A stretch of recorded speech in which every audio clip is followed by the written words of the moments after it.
Pernyataan sikap Salemba berseru, kampus harus menolak tunduk di tengah kemunafikan. Melihat arah perkembangan ekonomi, sosial, dan politik Indonesia saat ini, kami menyaksikan serangkaian kebijakan penguasa yang jika dibaca secara struktural, sedang menuntun bangsa menuju jurang kebangkrutan sistemik. Sebagai sivitas akademika di Indonesia, kami mengingat bahwa fungsi intelektual tidak boleh terkurung di dalam ruang kelas atau jurnal ilmiah semata.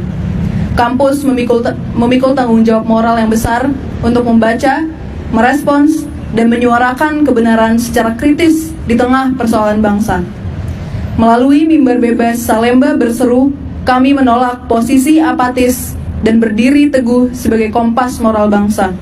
Kami menolak menjadi menara gading yang terasing dari dinamika sosial dan politik, dan memilih untuk berdiri bersama rakyat, menyuarakan kegelisahan atas runtuhnya sendi-sendi bangsa.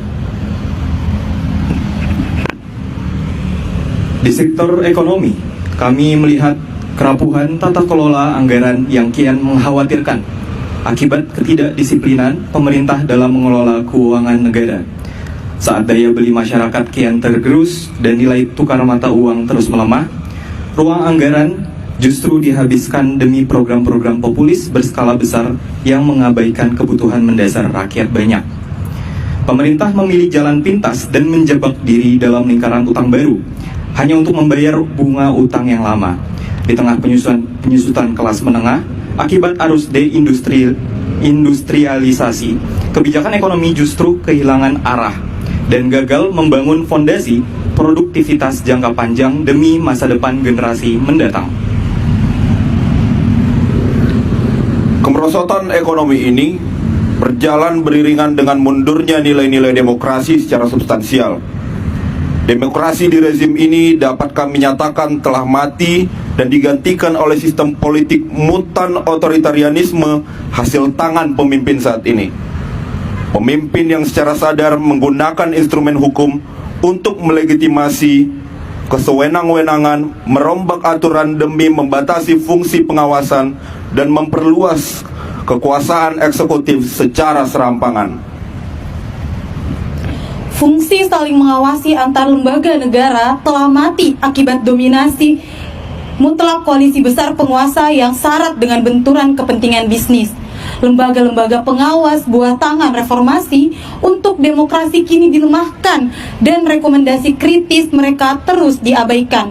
Gejala ini diperparah dengan meluasnya peran kekuatan militer teritorial di ranah sipil yang mencederai semangat reformasi.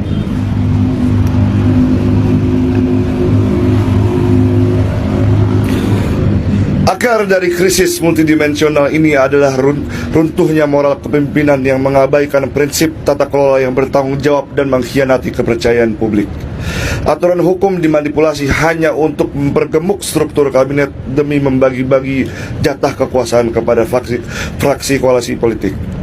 Tanpa rasa malu, jabatan-jabatan strategis di perusahaan milik negara diobral sebagai alat patronase politik bagi para loyalis dan lingkaran.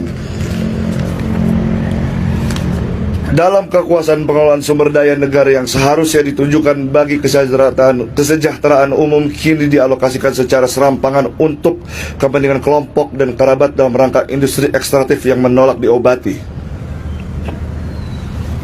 Sadar bahwa fragmentasi masyarakat sipil hanya akan memudahkan konsolidasi kekuasaan kaum oligarki, kami menyerukan pentingnya persatuan. Oleh karena itu, melalui Salemba berseru, kami menyatakan menolak posisi apatis dalam kondisi bangsa Indonesia yang sudah tidak baik-baik saja. Maka bersolidaritaslah, kampus tetap bersama rakyat, dan kami tetap bersama rakyat. Jakarta, 12 Juli 2026, Sivitas Akademika yang resah. Terima kasih.